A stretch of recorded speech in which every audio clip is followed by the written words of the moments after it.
శుభోదయం. అందరికీ నమస్కారం. శ్రీ శ్రీ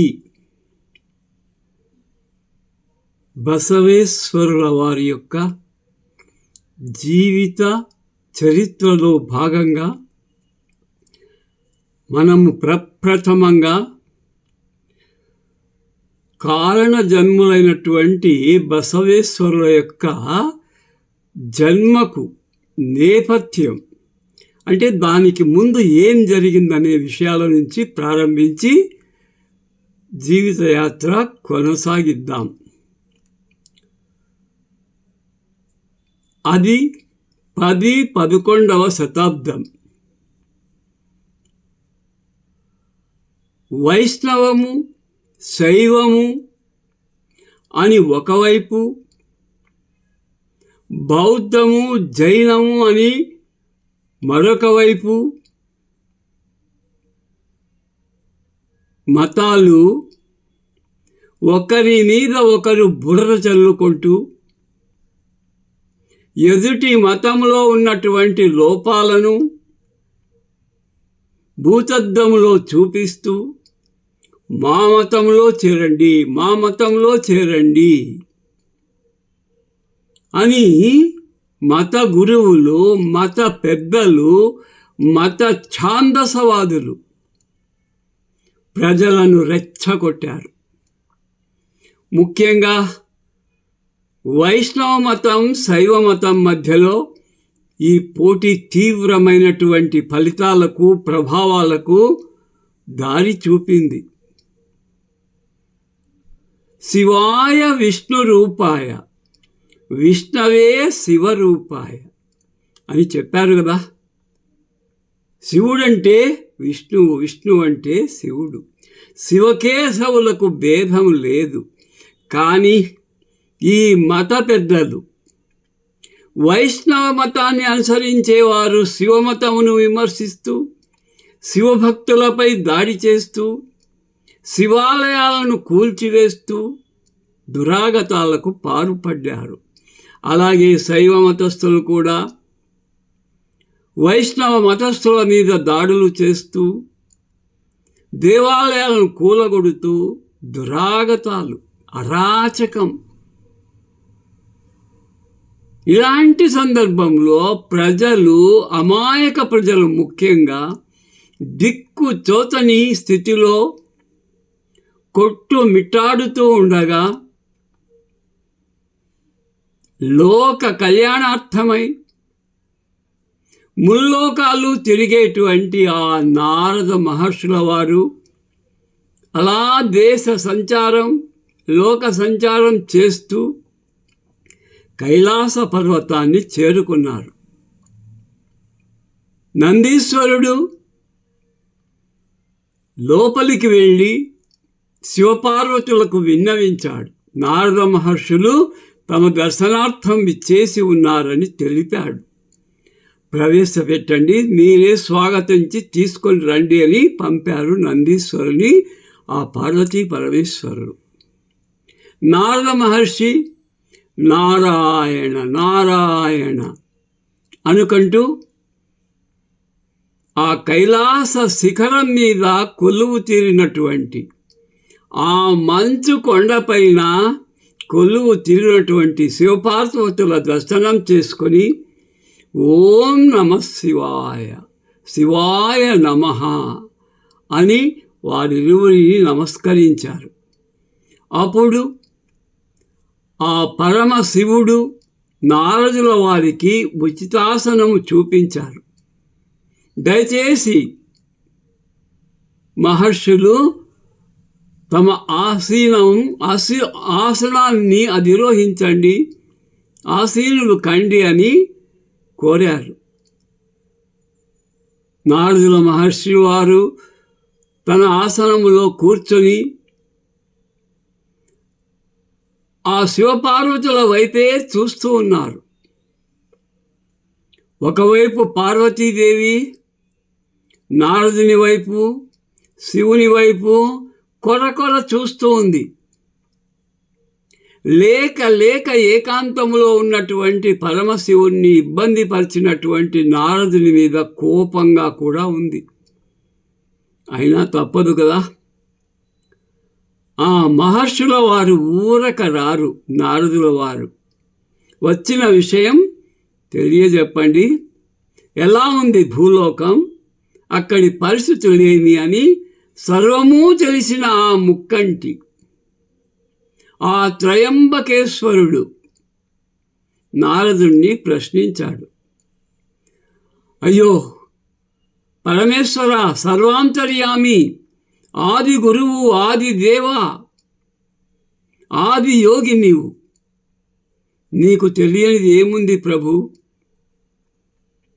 భూలోకమంతా అల్ల కల్లోలంగా మారిపోతూ ఉంది. ఏమని చెప్పాలి? ఆ దురాగతాలను నా నోటితో మీకు ఎలా విన్నవించాలనేటువంటి ఆలోచనలో పడ్డాను అన్నాడు. పార్వతీదేవి కొంచెం శాంతించింది, ఏం చెప్తాడో వినాలని. మహర్షుల వారు, విన్నవించండి, భూలోక పరిస్థితులు తెలపండి అని కోరింది లోకమాత. అమ్మా, మీకు తెలియనిది ఏముంది లోకమాత? భూలోకంలో మత ఛాందసవాదులైనటువంటి గురువులు ప్రజలను తప్పుదోరి పట్టిస్తూ మభ్యపెడుతూ విష్ణువే గొప్ప అని విష్ణు భక్తులు, శివుడే గొప్ప అని శివభక్తులు ఎన్నో దురాగతాలకు అరాచకాలకు పాల్పడుతున్నారు తల్లి. ప్రజలు, అమాయక ప్రజలు దిక్కు తోచని స్థితిలో ఏమి చేయాలో తెలియక అయోమయంలో ఉన్నారు తల్లి.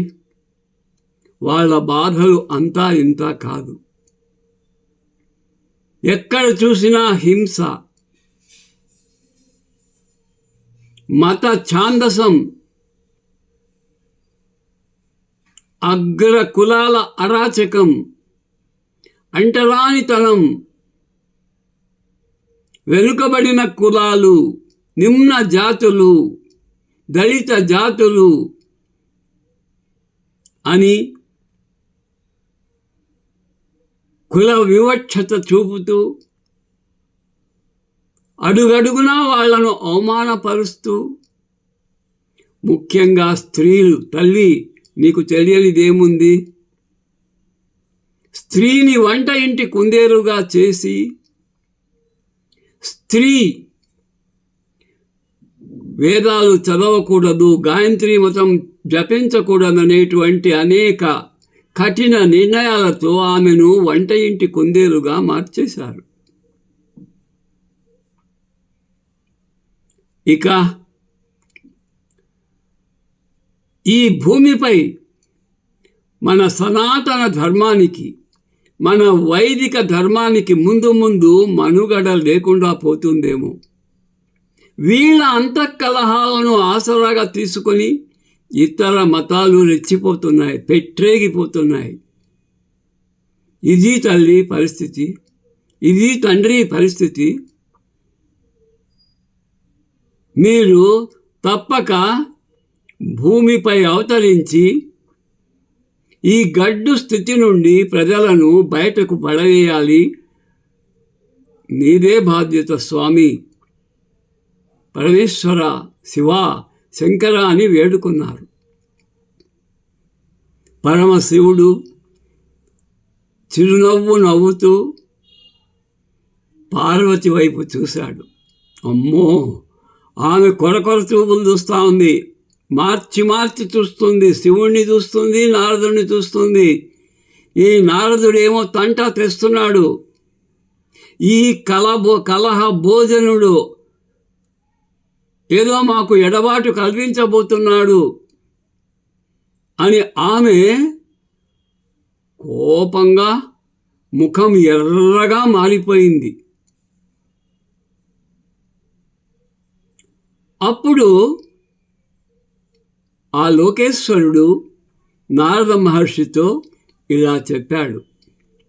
నారద, దీనికి నేను నా సతీ ఉమా భూమిపైకి రావాల్సిన అవసరం లేదు, అవతరించవలసిన అవసరం అసలే లేదు. నందీశాన్ని పిలిచాడు. నందీశుడు అతవినయంగా నమస్కరించి గౌరవంగా నిల్చుకున్నాడు, వినయంగా నిల్చుకున్నాడు. ఈ సమస్య అంతా విన్నావు కదా? విన్నాను దేవా, విన్నాను. మరి దీనికి నీవే సరైన వ్యక్తివి. నీవిప్పుడు భూలోకంలో అవతరించాలి. బసవేశ్వరునిగా నీవు భూమిపై అవతరించి ఈ ధర్మ పునరుద్ధరణ భారం నీ భుజస్కంధాలపై వేసుకుని సామాన్య ప్రజలలో ఉన్నటువంటి అమాయకత్వాన్ని ఆసరగా తీసుకున్నటువంటి ఈ మత పెద్దలను, కుల పెద్దలను కట్టడి చేసి చక్కని గుణపాఠం చెప్పి రావాలి సుమా. ఇది నీదే బాధ్యత. చిత్తం, నీ ఆజ్ఞ. దేవదేవా చెప్పండి, నేనేం చేయాలో చెప్పండి అని అప్పుడు నందీశ్వరుడు సిద్ధమయ్యాడు బసవేశ్వరునిగా అవతరించడానికి. కాబట్టి బసవేశ్వరుడు సాక్షాత్తు నంది స్వరూపులు, కారణ జన్ములు. ఆయన ఎక్కడ జన్మిస్తాడు, ఆ విషయమంతా తరువాత వీడియోలో తెలుసుకునే ప్రయత్నం చేద్దాం. ఓం నమో బసవలింగాయ నమః.